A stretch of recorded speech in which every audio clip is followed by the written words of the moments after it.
Olá, eu sou a Mônica Amaral e nós estamos na terceira aula da série Ensinando o Evangelho para Mães de Bebês. Se você é mãe, pai, professor, gosta desse assunto, acompanha com a gente. Bom, na aula de hoje a gente vai aprender finalmente o que é o Evangelho, quais são as proposições e os argumentos que compõem esta doutrina. Antes da gente passar o evangelho para uma criança, para um adulto, a gente primeiro precisa dominar a doutrina, dominar aquele conhecimento, né? Muito bem, para depois a gente conseguir quebrar ele em pequenas aulas, pequenas abordagens, escolher o método, qual linguagem a gente vai usar. Quais textos bíblicos a gente vai usar. Primeiro a gente vai estudar a doutrina. Então vamos lá. O que é o Evangelho? O Evangelho é uma série de argumentos interligados. Várias vezes eu falei essa palavra argumentos interligados. São verdades que estão ligadas uma na outra. Se você deixar uma, se você comunicar mal uma, se você omitir uma, não vai ter sentido a próxima. A próxima informação não vai ter peso, não vai ter uma razão de ser, tá? O argumento, ele é isso, ele é uma força para uma outra afirmação, tá? Também pode ser chamada de proposição, não só argumento. Proposição também é uma palavra utilizada, tá? As proposições do Evangelho. Então, a falta de algum desses argumentos, dessas proposições, compromete uma comunicação adequada dessa mensagem, dessa doutrina. Essas informações, esses argumentos envolvem 4 elementos: Deus, homem, Cristo e a resposta a essa mensagem. Não necessariamente são 4 informações, mas são 4 elementos. Cada elemento tem um conjunto de verdades, de informações que são importantes para compor o argumento do Evangelho, tá bom? O que precisamos saber ou comunicar sobre Deus para uma perfeita comunicação do Evangelho, para uma perfeita, né? Nada que nós pecadores fazemos é perfeita, mas para uma compreensão razoável, né, do Evangelho, satisfatória para humanos. Quem é Deus, né? Deus criou suas criaturas para adorá-lo, para obedecê-lo, Deus criou tudo para ser glorificado. Adoração e obediência a Deus consiste no cumprimento da sua vontade santa. Então, o que é isso, né? Deus é um ser criador que criou suas criaturas para o glorificar. O catecismo usa a palavra glorificar, o catecismo maior de Westminster. Glorificar. E o que é glorificar a Deus? A gente está trabalhando isso com as nossas crianças da igreja, né? E a gente primeiro ensinou os elementos da natureza, né? Para que a estrela, Deus criou a estrela para glorificar a Deus. E como é que a estrela glorifica a Deus? Dando seu brilho, estando lá no céu. Como é que a árvore glorifica a Deus? Sendo árvore, dando sua sombra, seus frutos, o ar, tudo aquilo que Deus criou a árvore para fazer e ela faz, ela está glorificando a Deus. Como é que o peixe glorifica a Deus? Ele glorifica a Deus nadando, sendo das cores que Deus criou, tendo as escamas que Deus criou, nos servindo de alimento. Né? O peixe adora a Deus na nossa barriga, quando a gente come ele e as suas vitaminas nos fazem bem. O peixe está glorificando a Deus, porque ele está fazendo aquilo, ele está cumprindo o seu propósito para o qual Deus o criou. Só que Deus também fez o homem. E como é que o homem glorificaria a Deus? Como é que Deus escolheu? Deus escolheu uma forma para a natureza glorificar a Deus, para a pedra glorificar a Deus, que é sendo pedra. Mas qual é a forma que Deus escolheu para o homem glorificar a Ele? Através do cumprimento da sua lei. Né? Deus tem os seus mandamentos e a sua lei, que não foi criada. Os mandamentos não foram criados com Moisés. Os mandamentos, a lei de Deus é o caráter de Deus, faz parte da essência de Deus, de quem Deus é.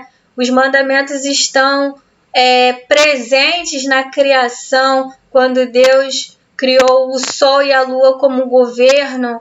Ali estava mostrando o quinto mandamento, quando Deus cria o homem antes da mulher, ele está mostrando ali o quinto mandamento, a questão da autoridade. Então, todos os mandamentos estão demonstrados. Deus separou o sétimo dia da criação para ele, isso está demonstrando o quarto mandamento. Enfim, o caráter de Deus, tudo que ele faz está composto pela sua lei, pela sua própria lei. Né? Faz parte da essência de Deus. E Deus nos fez a sua imagem e semelhança. Deus nos criou para ser como Ele, para cumprir essa lei santa. E é assim que o homem deveria adorar, glorificar a Deus. Então Deus fez tudo para a sua glória. A pedra, a água, o homem, o peixe, as aves, tudo que Deus fez foi para a sua própria glória. Deus é esse ser, o centro do universo, que criou tudo para a sua própria glória. E existem alguns atributos de Deus que são importantes a gente entender aqui na comunicação do Evangelho. Não são todos os atributos de Deus, existem atributos que Deus não compartilhou com a sua criação, né, chamados na teologia sistemática de atributos incomunicáveis. A gente vai ver aqui alguns atributos comunicáveis de Deus que Deus compartilhou um pouco conosco, e esses determinados atributos que vão ser importantes para o argumento do evangelho que vai seguir. Primeiro atributo é a bondade de Deus. Deus é um bondoso criador. Né? Só o fato dele ter nos criado já revela a bondade dele. E ele providencia, ele não só criou, mas ele também sustenta. Ele providencia o sustento das suas criaturas a cada dia. Isso prova o amor de Deus. Então, o fato de Deus ser o nosso Criador e de Ele ser um bondoso Criador é uma característica que nós temos que ensinar para a criança. E essa é uma característica que é fácil. Todos os materiais que a gente encontra para criança pequena abordam esse tema, então não tem problema nenhum. As literaturas estão bem servidas com relação a isso.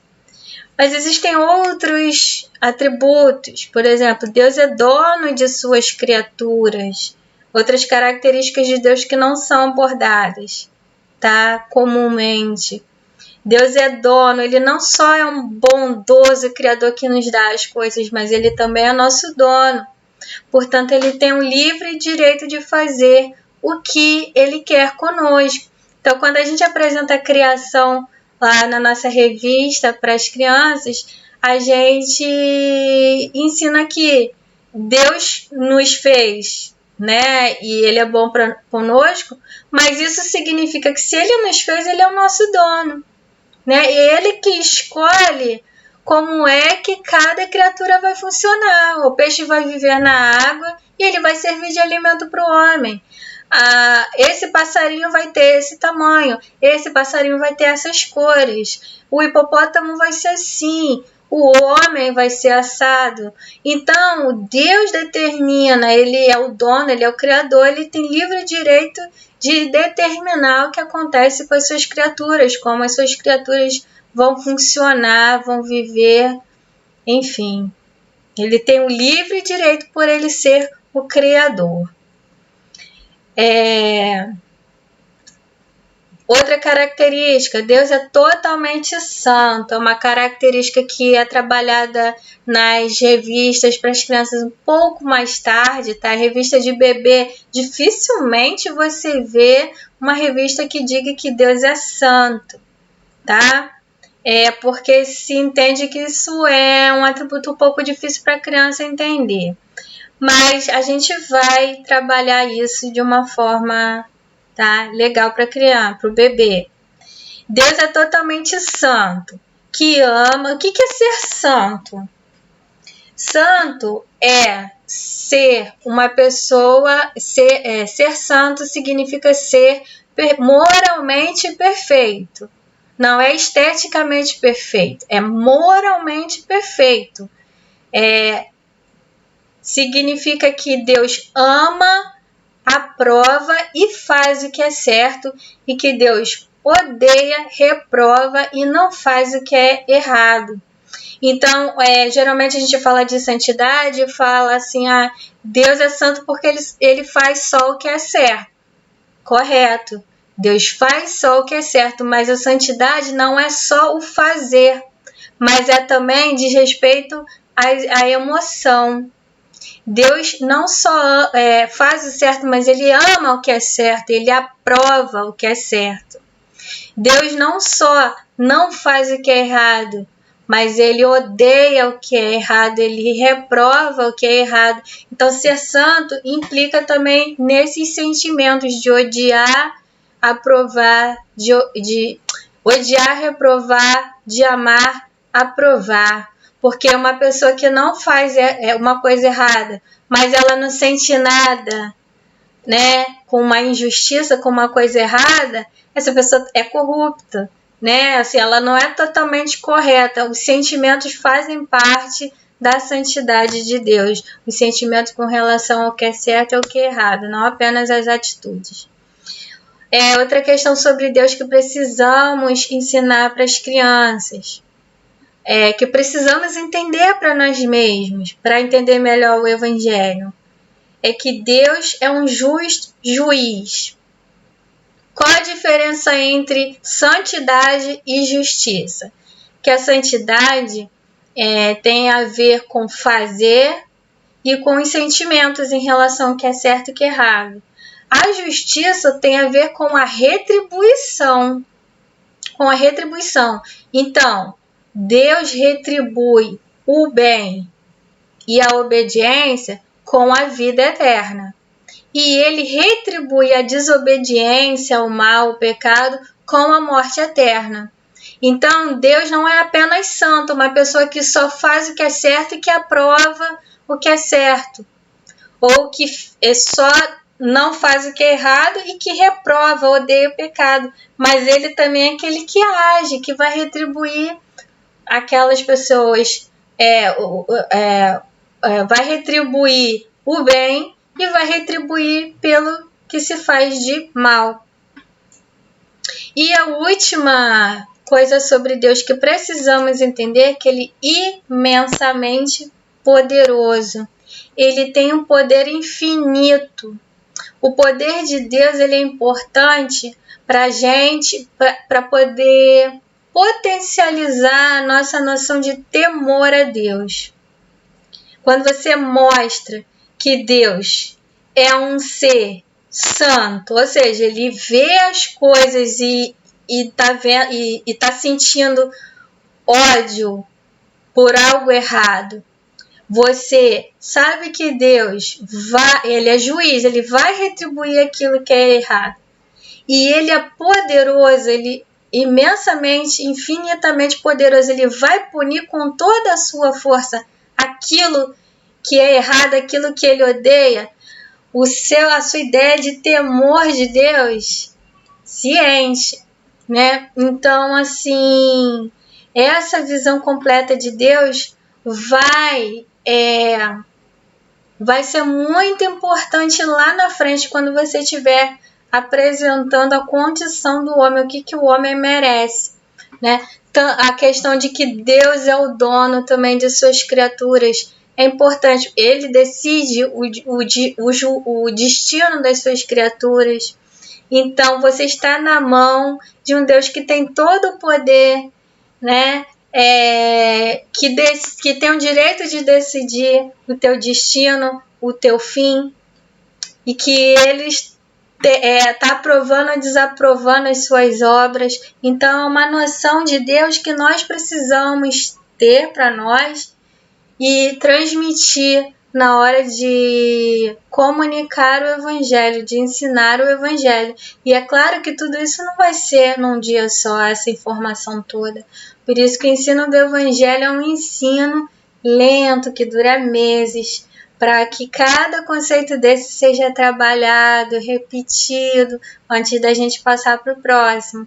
Porque para a gente entender, a gente precisa ter memorizado essas informações, a gente precisa ter bem firme essa ideia de Deus, né? Essa construção de quem Deus é. Então, isso leva meses, tá?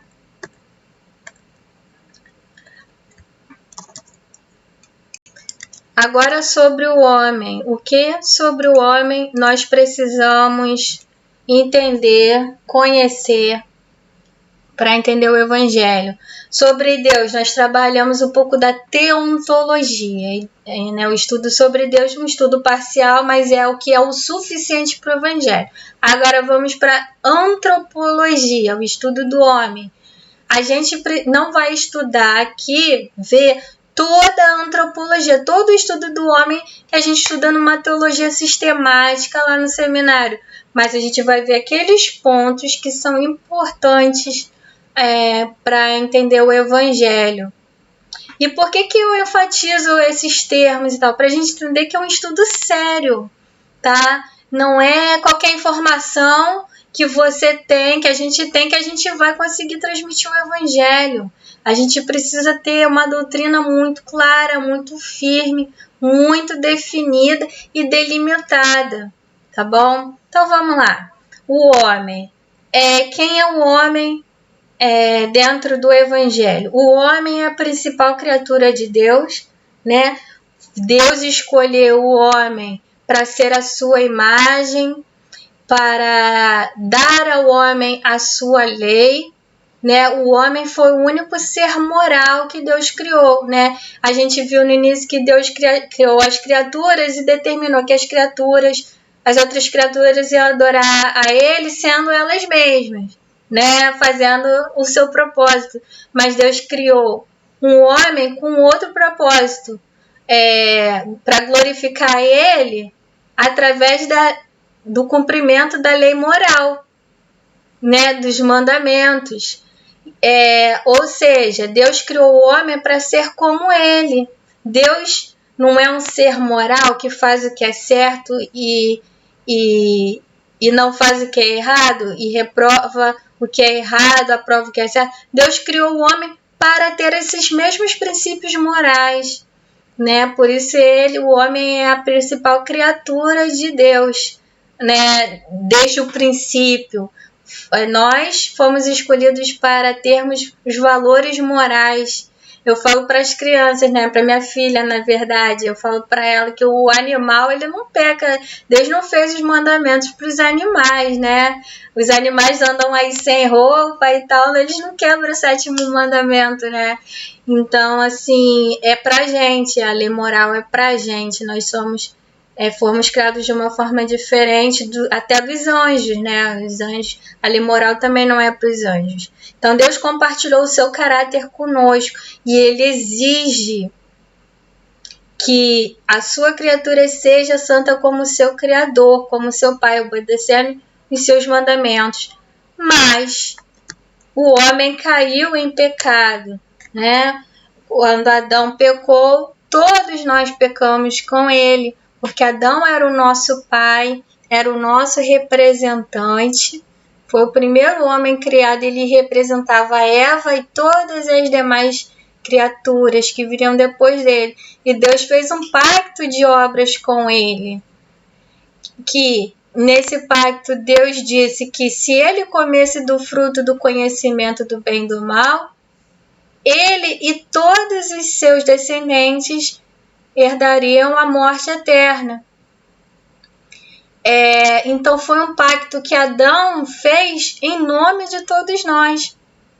E dentro dessa promessa de morte eterna, né, diante da desobediência, estava implícito também um pacto, uma promessa de vida eterna. Se Adão passasse naquele teste, se Adão obedecesse a Deus, ele ia ganhar a vida eterna e todos nós íamos ganhar, né? Então, nessa época, a salvação era pelas obras, né? Foi um pacto de obras que Deus fez com Adão.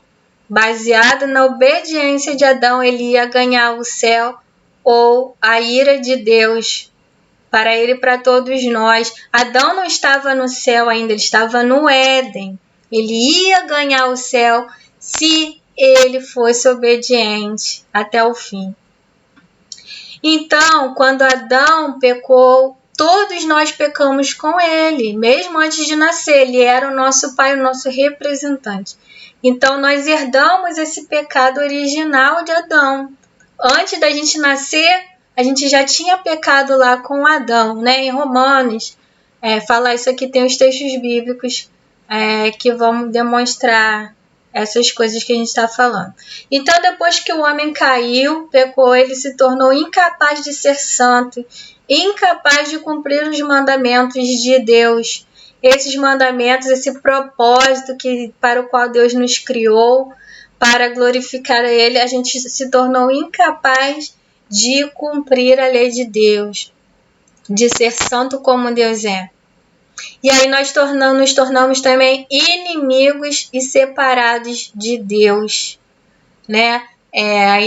Inimigos mesmo, nós não gostamos, naturalmente nós não amamos a lei de Deus, nós não amamos autoridade sobre nós, governo, nós queremos fazer aquilo que nós queremos, a gente quer entender o que é certo e errado do nosso jeito, a gente não gosta dos naturalmente, né, de forma natural, antes de nos convertermos.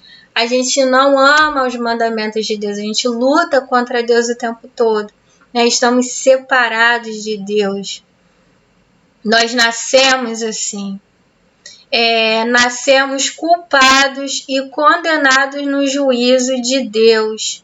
Tá? Existe um juízo, Deus não é o justo juiz. Então, nesse tribunal, nós nascemos condenados, né? Condenados, caídos, culpados dos pecados, porque mesmo sem cometer o culpa, antes da gente nascer, a gente não cometeu pecado, mas a gente já nasce culpado, porque nós herdamos o pecado original. Já estamos culpados pelo pecado e condenados no tribunal de Deus.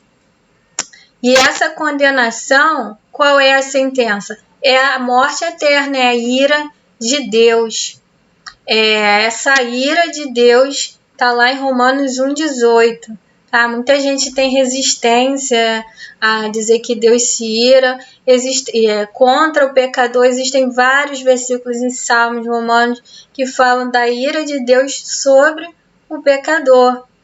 Né? A ira de Deus não vai cair sobre um pecado. O pecado não está fora de nós cometemos o pecado, né? Então a ira de Deus vai cair sobre os pecadores, tá bom? E vários versículos da Bíblia, tem um citado aqui, mas tem vários falando dessa ira de Deus. E a ira de um Deus zeloso, imensamente poderoso, como a gente viu no argumento anterior. Tá bom? Então é isso sobre nós que a gente precisa entender, a nossa condição. Incapaz de obedecer algum mandamento, inimigo de Deus, nascemos assim, culpados mesmo antes de cometer qualquer pecado, já nascemos culpados do pecado original e condenados à ira de Deus, que será certa. Agora sobre Cristo, o que sobre Cristo nós precisamos entender? Sendo Deus, agora vamos voltar em Deus, né? Deus é ao mesmo tempo misericordioso. A gente viu lá no início que Deus é bondoso, ama as suas criaturas, então Ele é misericordioso. E por isso ele não desejou aplicar a sua ira a todos os homens. Ele não quis jogar toda a sua criação no inferno, né? Ele foi misericordioso para com a raça humana, não desejando derramar a sua ira, destruí-la totalmente.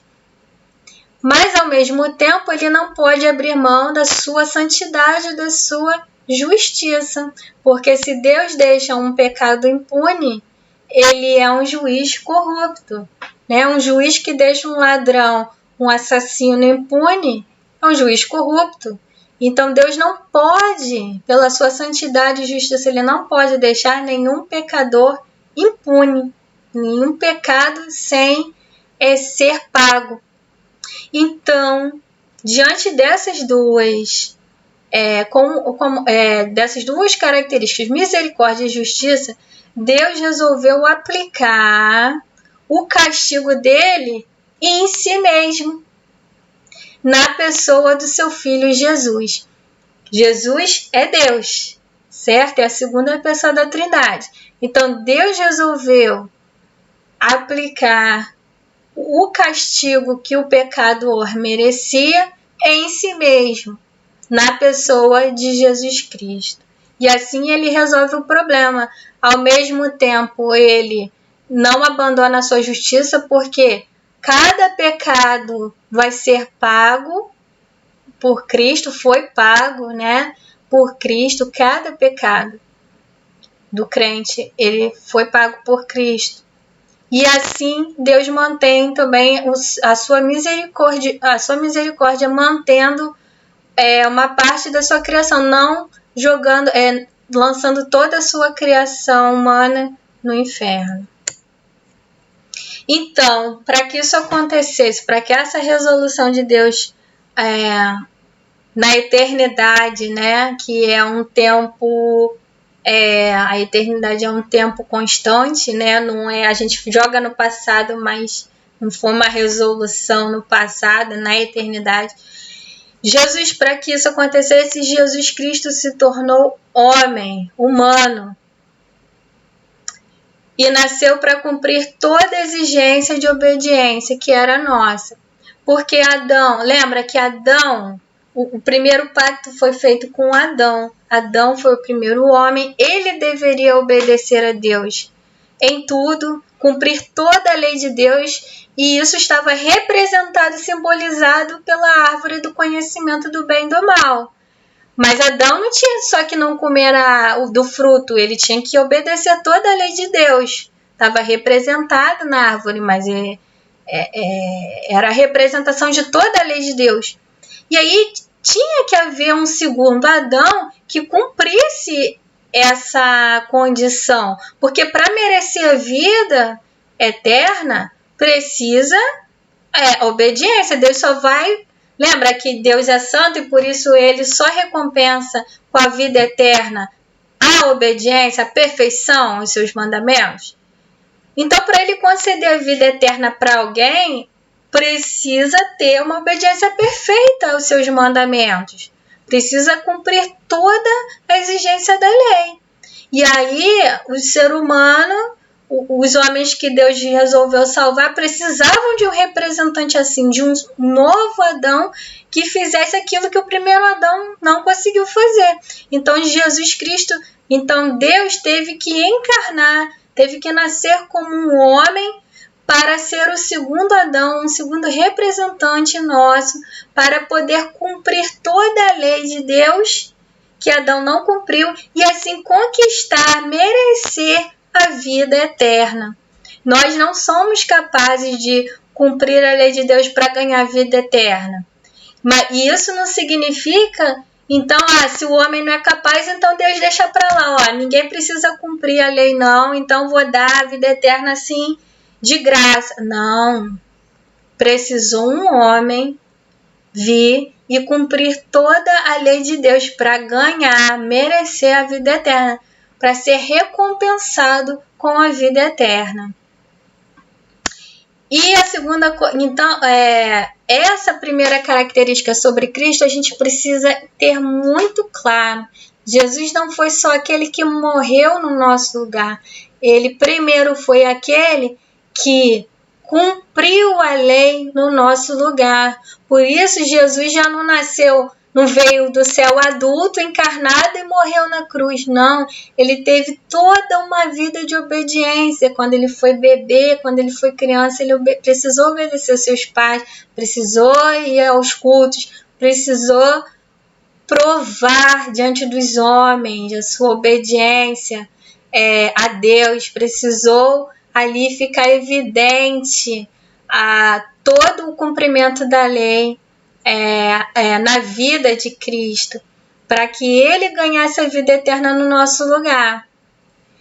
A segunda coisa que Jesus fez é a mais clara, é a que a gente mais fala, né? É que Jesus Cristo morreu na cruz para sofrer o castigo que nós merecíamos, né?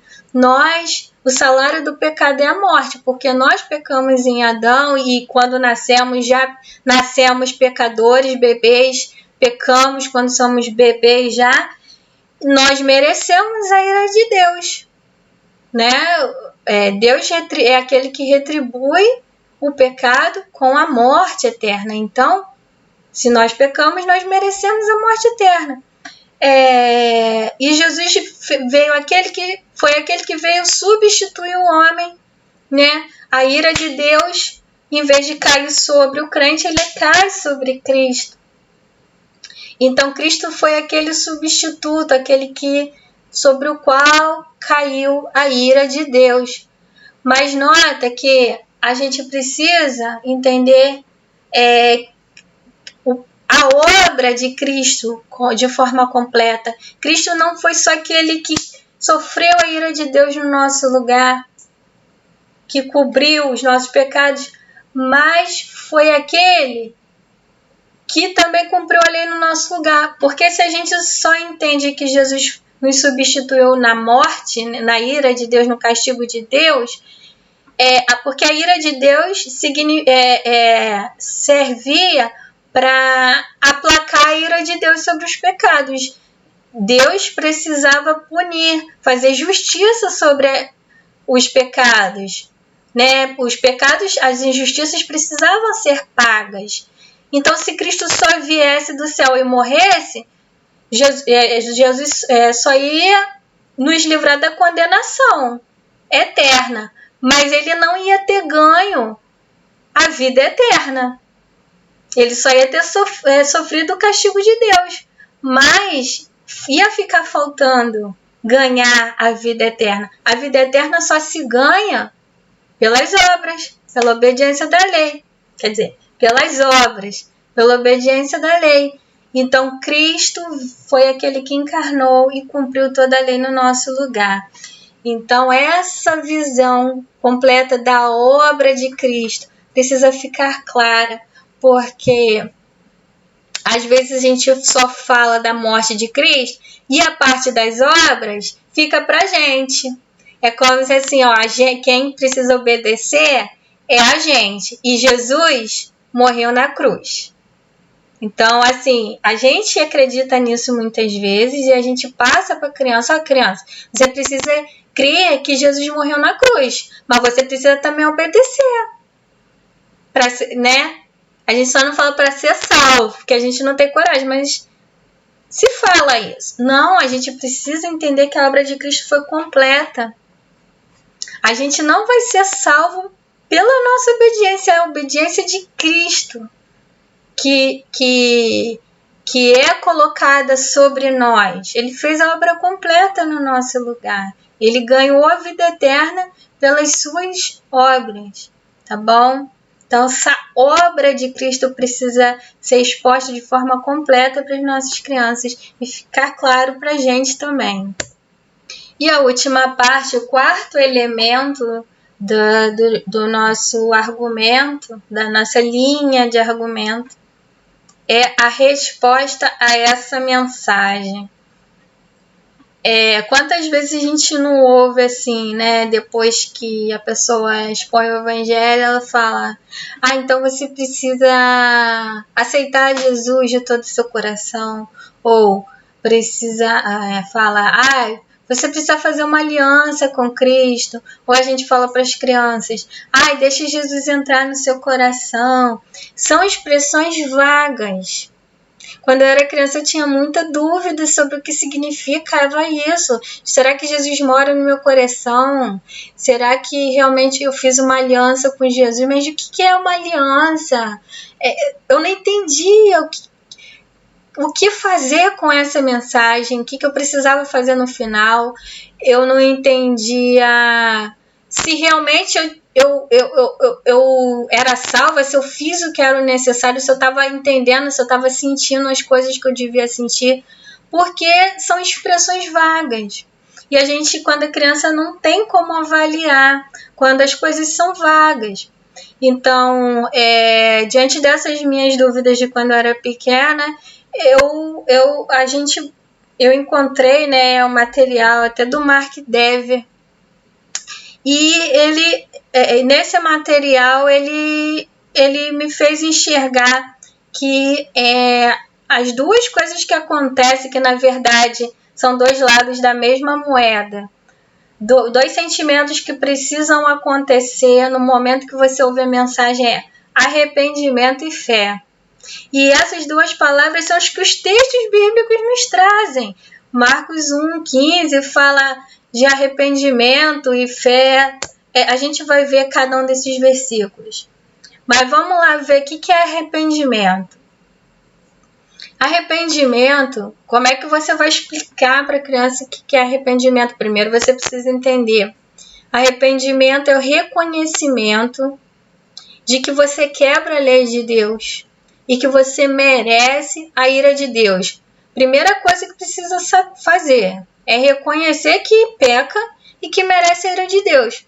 Às vezes, quando a gente prega o evangelho para a criança, ela continua naquela justificativa. Não, mas eu obedeço minha mãe. Outro dia eu ajudei meu coleguinha. Outro dia eu fiz o meu trabalhinho todinho. Quando isso acontece, não está acontecendo um arrependimento. O arrependimento, ele vem quando a pessoa ela se entrega, eu sou pecador mesmo, eu quebro a lei de Deus toda. Não adianta, eu quebro mesmo, peco. Então, precisa acontecer esse reconhecimento de que é pecador. E o reconhecimento de que merece a ira de Deus. Tá? Porque se a pessoa pensar, eu peco só um pouquinho, mas é o suficiente. Eu não mereço ser castigado por Deus. O arrependimento não vai acontecer. Então, por isso que quando a gente está apresentando sobre o homem para a criança, a gente precisa falar de pecado, sim. Precisa falar que a criança, mesmo pequenininha, é pecadora, mostrar os pecados que ela faz. A gente vai ver no método como é que a gente faz isso para o bebezinho, tá? É muito interessante. E é super importante, a gente não pode ter medo de falar a palavra pecado. Nada de falar, as coisas feias, né? Não, é pecado mesmo, é a palavra que a Bíblia usa, é pesado. Mas para a criança crer em Cristo, ela precisa, para a criança entender que ela precisa de Cristo, que ela precisa da obediência de Cristo, que ela precisa do sacrifício de Cristo, ela precisa entender que ela não obedece a Deus. Ela precisa entender que ela merece o castigo de Deus. Senão ela não vai achar que precisa de Cristo. Ela não vai chegar no arrependimento. Ela vai estar sempre se desculpando. Não, mas eu faço isso, eu faço aquilo e Deus não vai me castigar não, porque eu sou razoável. Tá? Então, ela precisa reconhecer que quebra a lei de Deus, que merece o inferno, a separação total de Deus. E a gente vai explicar também o que é a ira de Deus, o que é o inferno, né? Para a criança, vai ter todo o método. Reconhecendo que está perdida, precisa reconhecer, ver que está numa situação de perdição. Não tem como sozinho você voltar a ficar perto de Deus novamente. Você está separado. Precisa dessa consciência. E a partir dessa consciência, aí vai vir sim o arrependimento, vai vir aquele constrangimento, aquela tristeza pelos pecados. Um firme uma vergonha, dependendo da personalidade, vai vir uma vergonha, ou vai vir uma raiva pelo pecado, vai vir uma tristeza, mas enfim, algum sentimento negativo, né, de repulsa ou de tristeza, de vergonha contra os pecados que se faz diante de se enxergar no espelho, né? Uma firme decisão de abandonar, né? Porque o arrependimento só com a tristeza, só com aquele desespero, né? Ele vai produzir, na verdade, aquilo que produziu em Judas, né? Porque Judas, ele ficou desesperado com o tamanho do seu pecado, Caim, e na verdade aquilo não foi um arrependimento dado por Deus, né? Assim, o verdadeiro, que conduziu ao desespero. Por isso que o arrependimento é um lado da moeda, e o outro lado da moeda vai vir agora, que é a fé, né? Esse lado do arrependimento são sentimentos negativos, né? Aqueles sentimentos de vergonha, tristeza, de raiva pelo pecado, e aí, só que isso isolado leva ao desespero, a sensação de que você não tem salvação mesmo, não existe nada que possa te salvar. Quando estiver nesse limite, entra a fé. Não, a fé é a esperança de que existe alguém que vai te perdoar, que existe um jeito de ser perdoado por meio de Cristo. Então, a fé é o abandono de toda a ideia de que consegue agradar a Deus pelas obras. Olha, eu não consigo mesmo, eu nem quero depender de mim. Eu reconheço que só Cristo mereceu a vida eterna, só Ele cumpriu toda a lei, Ele ganhou a vida eterna pela sua obediência, e só Ele pode me dar essa vida eterna que é dele, que está nele, né? A vida eterna que está em Cristo Jesus. A vida eterna está nele, está com Ele. Ele ganhou com seus próprios braços, com as suas próprias forças. E só Ele pode dar para mim. Então, é essa confiança inteira na obra inteira de Cristo, da obediência dele, da crucificação dele, que conquistou a vida eterna, que tirou a ira de Deus sobre mim, e essa vida eterna que está com ele, que ele pode dar para a gente. É a fé, é a confiança nessa obra inteira de Cristo. Confiar, e a segunda coisa é confiar, essa inteira confiança tem que ser pessoal. Tem que ser pessoal. Que o sacrifício que Cristo fez na cruz, que tirou a condenação do meu pecado, que a obra que ele fez, que obedeceu no meu lugar, foi por mim, não foi por outros crentes, porque o Satanás sabe que Cristo foi perfeito em suas obras, ele mesmo tentou a Cristo, ele sabe que Jesus não pecou. Satanás viu Cristo sendo crucificado, ele sabe dessas duas coisas, mas primeiro que como anjo, o anjo não tem salvação, né? Não existe arrependimento e fé para anjo, em primeiro lugar. Mas em segundo lugar, Satanás nem pode crer naquilo para ele, né? Porque arrependimento e fé não é para ele. Mas ele não crê de forma pessoal que foi por ele. Ele sabe que não foi por ele, que Cristo morreu, foi pelos eleitos, foi pela igreja. Então, nós precisamos confiar nisso de forma pessoal. Pessoal. Não foi pelos outros, foi por mim. Quando Jesus estava morrendo lá na cruz, ele estava pensando em mim, era o meu pecado que ele estava carregando, era a minha obediência que ele estava cumprindo, era eu lá na vida de Jesus, no meu lugar. Então é uma confiança pessoal de que foi por você e não pelo outro, tá? Porque às vezes a gente tem certeza que Jesus fez tudo isso, mas a gente tem dúvida se foi sobre a gente. Então a fé é uma confiança pessoal. Então percebe como essas duas palavras, arrependimento e fé, são palavras concretas, são conceitos que a gente consegue explicar. Eu vou mostrar para vocês quando chegar no momento como é que a gente explica arrependimento, quais os sentimentos que envolvem o arrependimento, as ilustrações que a gente usa, todo o método, o que é fé, quais os sentimentos que estão envolvidos na fé. É muito importante essa parte também, porque a criança precisa se avaliar, ela precisa saber, será que realmente eu creio em Cristo? Será que eu realmente me arrependo dos pecados? Poxa, quando a tia fala, uma forma que você fala para a criança, né? Eu falo para a criança assim, criança, poxa, a tia explicou o evangelho aqui agora. E se você não está sentindo tristeza nenhuma pelos seus pecados, você não tem vergonha pelos seus pecados, isso não é arrependimento. A Bíblia chama a gente para o arrependimento quando a gente ouve o Evangelho. Você precisa se entristecer, precisa ficar triste, com vergonha dos seus pecados. Então isso vai ajudando a criança a saber, ai caramba, é verdade. Então, realmente, eu não estou me arrependendo. E aí você fala, criança, então ora. Se você não sente isso, ora para Deus te dar arrependimento. Se você tem dúvida se Jesus realmente estava morrendo no seu lugar, se o teu pecado estava lá na cruz, sendo carregado, né? Então, todas essas coisas de forma objetiva você pode explicar para a criança. Estou falando para a criança um pouco mais velha, né? Para os bebês vai ter outro método, né? Que a gente vai mostrar devagar. Não é assim, fácil de explicar, né, na câmera, assim, numa aula só, vai ser uma aula só para isso. Então, mas o meu ponto precisa ser mostrado de forma objetiva.